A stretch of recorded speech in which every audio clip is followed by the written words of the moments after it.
Yo, Sanjay Uche here, people. Welcome to my episode 125 review for Dragon Ball Super. Be sure to rate, comment, subscribe, hit that bell to get notifications, and let's dive right into this.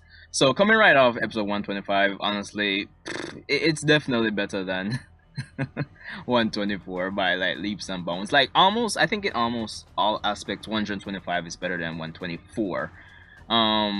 Where 124 felt kind of like a letdown where Gohan was concerned. Episode 125 does the complete opposite in building up Toppo to be a legitimate threat in the final phases of this tournament of power. Of course, that helps establish tension towards the end here. But let's kind of dissect this a bit more to see why this episode was actually pretty good, a pretty solid entry in the tournament of power. So, going right off the bat, comparing it even more to last week's episode, is the choreography of the fight.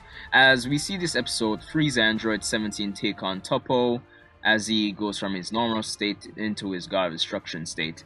And honestly, the problem I had with last week's episode was that the choreography was just so it wasn't dynamic. It was pretty linear and kind of got boring. And even it was even worse with the fact that there was a lot of recycled or reused animation. With this episode, that's not the case. So choreography in itself kind of puts 125 above 124, if you get what I mean. I definitely like the pacing of this episode. Going from 17 to Frieza joining in to Toppo's transformation and the subsequent battles between 17 and Frieza versus Toppo after that. That was interesting there. Now, I'm not gonna lie. Toppo's rise to God Destruction, I guess title slash state, it does wonders for this final phase of the tournament, because a lot of people, you get the impression from the community as a whole that people have been sleeping on Toppo, and him reaching this state of power actually brings even more tension. And I guess, I mean, we're all betting on Universe 7 to win, but it kind of feels like anything can happen now. Uncertainty is a decent thing, I think, when it comes on to storytelling, especially in like a shonen genre, because it kind of gets us as the audience more invested in seeing how this thing is going to end up. So that's definitely a plus for this episode. Granted, even though we did already know that Toppo was a God of Destruction candidate, and obviously it would have been implied he would have been trained with Belmont and Margarita, which was actually confirmed this episode. But I would have loved to see a flashback or get some more context on his training and I guess this whole energy of destruction thing. But it could be one of those things that's pretty ambiguous, and we could work with what we have here, I suppose. But a flashback or a little more context would be good. So yeah, so we have 17 going in against Toppo for the first part of this episode, and honestly, it was refreshing to see 17.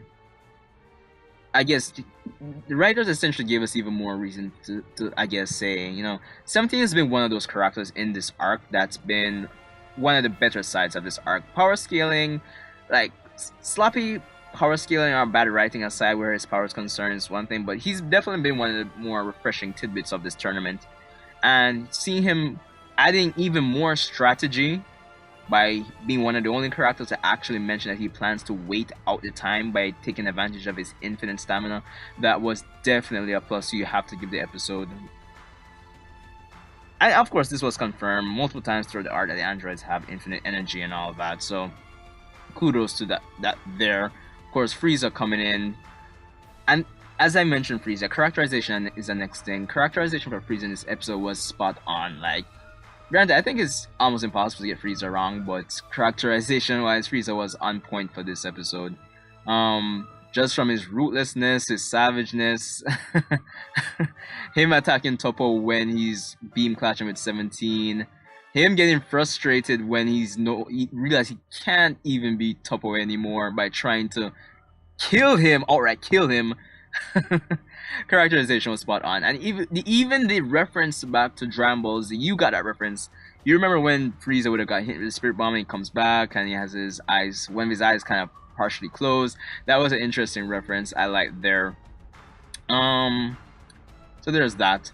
All in all, 17. Frieza gets Frieza gets straight up bodied this episode, honestly. So there's that. I did like that 17 kind of remains level-headed and tries to analyze the situation. Of course, we do have a weakness in Toppo here in that Beerus mentions that, hey, he takes time to charge the energy of destruction. So I feel like that may be maybe a plot point they may use to eventually beat Toppo, probably. Probably takes time to charge it. Yeah, that's one thing. But Gohan mentions that, hey, he can still cover his body in it. So I'm wondering if it may be a case he can only do one at a time, either charge it to fire it, or have it around his body. Probably, but we'll see how it goes. Honestly, this episode was definitely solid. As I said, characterization, pacing's on point. Art animation was pretty decent, and it helped to actually get, I guess, us as the viewers more invested in how this. Sorry about that. These last few episodes for Super are determined itself is gonna go. So that's always a plus. All in all, episode 125 was pretty decent. I didn't really have much of any problems with it. I guess the only nitpick I could say was that even though it's implied that Toppo knows that he can't kill his opponent, so him actually touching, because I got the impression if he actually touched one of them with the energy of destruction around him, which I guess that's the visual effect they were going for, would, you know, they'd probably just get erased, but that doesn't seem to be the case.